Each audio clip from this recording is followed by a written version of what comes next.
தன்னை போலீசார் தாக்கியதாக பொல்பிதிகம பிரதேச சபையின் முன்னாள் உறுப்பினர் புத்திக கொடித்துவக்கு குற்றம் சாட்டியுள்ளார். நேற்றைய தினம் பத்திகம பிரதேசத்தில் இடம்பெற்ற அரசியல் கூட்டம் ஒன்றில் கலந்து கொண்டுவிட்டு வீடு திரும்புகையில் தான் தாக்கப்பட்டதாக முன்னாள் பிரதேச சபை உறுப்பினர் தெரிவித்தார்.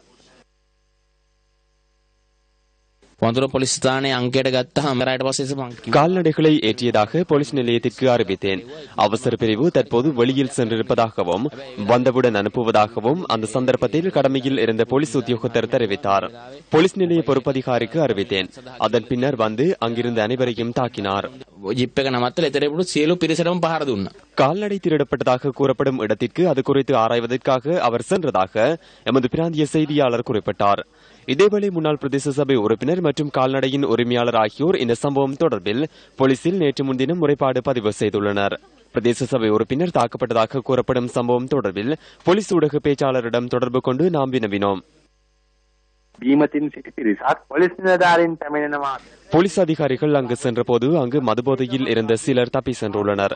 பிரதேச சபை உறுப்பினர் ஒருவர் இருப்பதாக போலீஸ் அதிகாரிகள் கண்டுள்ளனர். பின்னர் நேற்று அதிகாலை போலீஸ் மாதிபரின் அவசர பிரிவிற்கு அழைத்து வந்தனூர் போலீஸ் நிலைய பொறுப்பதிகாரி போதையில் இருந்து தாக்கியதாக தெரிவித்துள்ளனர். குறித்த போலீஸ் நிலைய பொறுப்பதிகாரி போதையில் இருக்கவில்லை என வைத்தியர் சான்றிதழ் வழங்கியுள்ளார்.